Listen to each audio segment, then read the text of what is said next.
Chama cha Waandishi wa Habari Wanawake Tanzania tumekutana na wadau wa masuala ya ukatili wa jinsia ili kujadili kwa pamoja wajibu na nafasi ya wanaume katika kumaliza ukatili wa kijinsia. Katika kuendeleza jitihada za kumaliza ukatili wa kijinsia hasa wanawake na watoto, TAMWA tumeona ni busara kukutana na wadau wakiwemo mashirika ya kijinsia, mtandao wa ushiriki wa wanaume katika kumaliza ukatili wa jinsia, makundi ya wanawake, wanafunzi, walimu, viongozi wa serikali kujadiliana kwa pamoja nini nafasi ya wanaume na vijana katika kumaliza ukatili wa kijinsia. Kupitia mradi wetu wa Sauti Zetu unaotekelezwa na TAMWA kwa kushirikiana na shirika la maendeleo la Ujerumani GIZ, tuliona ipo haja ya kuwashirikisha wanaume na wanaume vijana katika mapambano haya ya kupinga ukatili wa jinsia.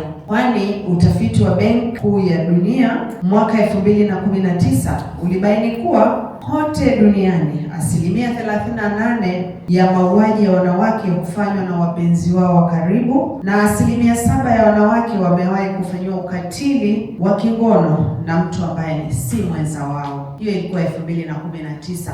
Vipi mwaka 2026?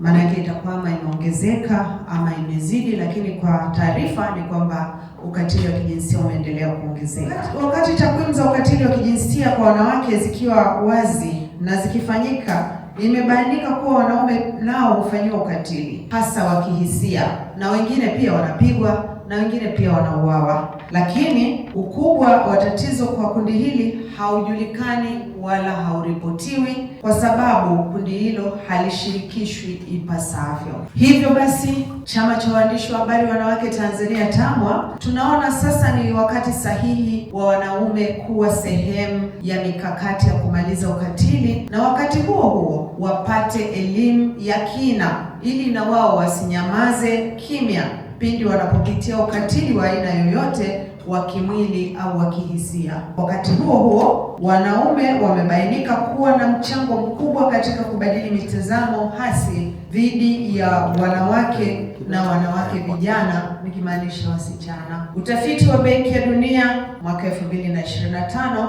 umebaini kuwa wanaume na wavulana wana mitazamo tofauti kuhusu maana ya kuwa wanaume. Tafsiri ya maana ya mwanaume zilikuwa mbili. Moja ilijikita zaidi katika heshima na hadhi ya kijamii, na nyingine katika sifa ya taswira mbele ya jamii. Mitazamo yote hii ilihalalisha utawala wa wanaume dhidi ya wanawake, ikiwemo mamlaka ya ukatili. Wakati wanaume walio wengi wakiamini mapambano ya kutokomeza ukatili wa kijinsia kwa wanawake na watoto yanalenga kushusha hadhi, kuwapoka fursa zao, TAMWA tunaamini wanaume wana wajibu mkubwa wa kueleweshwa tafsiri pana ya ukatili wa kijinsia na wajibu wao katika jamii. TAMWA tunaamini ushiriki wa wanaume katika kutokomeza ukatili wa jinsia utakuza uwajibikaji wao na kubadili matendo yao na mitazamo kama wanaume. TAMWA na GIZ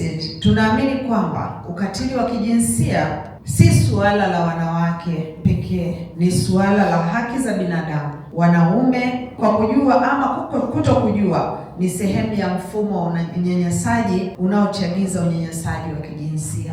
Ili kushauriana, kupanga mikakati na kukumbusha kuhusu wajibu wa wanaume katika kutokomeza ukatili wa kijinsia kwa wanawake na watoto, lakini hata na kwa wao wenyewe pia. TAMWA inatamani viongozi wanaume wa ngazi za serikali ya mtaa mpaka serikali kuu na hata katika familia wawe wabeba silaha ya kimkakati na za kisera za kutokomeza ukatili wa kijinsia. Tunaamini wanaume viongozi wakisema, jamii inasikia, inaamini na inatekeleza.